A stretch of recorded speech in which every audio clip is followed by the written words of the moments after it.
है। इस क्वेश्चन में तुम्हारा डाउट ये है कि which of the following enzymes are not essential for the gene cloning. ये बात तो क्वेश्चन पहले समझ लो कि जीन क्लोनिंग के लिए हमारे को कौन कौन से एंजाइम जरूरी नहीं है।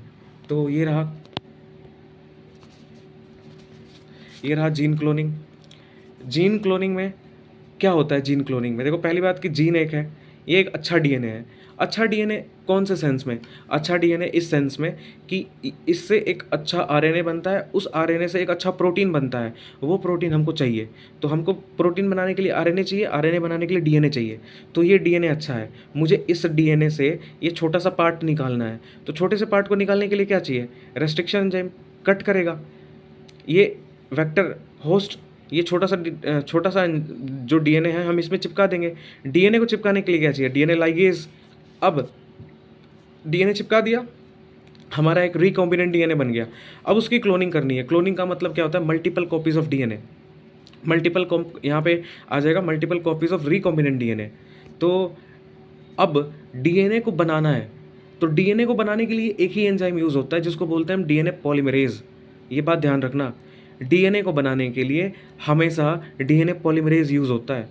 कि एक होता है थर्ड एंड से फिफ्थ एंड डीएनए पॉलीमरेज। देखो डीएनए का स्ट्रैंड कैसा होता है? 5 थर्ड। एंटी पोलैरिटी होती है ना, एंटी पोलैरिटी मतलब अगर यहाँ 5 3 आ गया तो यहाँ 3 5 होगा। तो जब नया डीएनए बनता है तो ये दोनों स्ट्रैंड अलग अलग हो जाते हैं और इनके ऊपर एक नया डीएनए आता है।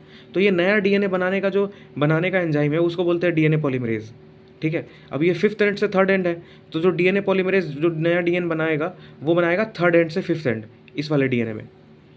तो ये कंप्लीट डीएनए बन गया। उसी तरीके से ही है। तो DNA polymerase is the essential for the replication of DNA. तो डीएनए पॉलीमरेज चाहिए। तो तुमने यहाँ पे पूछा था, कहा था कि एक्सप्लेन ई, तो मैंने यहाँ पे ई एक्सप्लेन कर दिया। ई कि ई वाला कहाँ यूज़ होता है, डीएनए पॉलीमरेज एग्जाम कर दिया, वो कर दिया। और तुमने डीएनए रिकॉम्बिनेज और डीएनए म्यूटेज इसके बारे में तुमने पूछा नहीं, ऑब्वियसली तुम्हें पता होगा। डीएनए म्यूटेज मतलब म्यूटेशन क्यों करनी है भाई? रिकॉम्बिनेशन आता है उसमें सेल साइकिल सेल डिवीजन में, जिसमें नई नई जेनेटिक वेरिएशन बनती है, तो उसमें हम रिकॉम्बिनेज यूज़ करते हैं। तो सी और डी ये तो होने ही नहीं चाहिए। तो तुमने बिल्कुल सही कहा और ई जो तुम्हारा डाउट था वो बता दिया।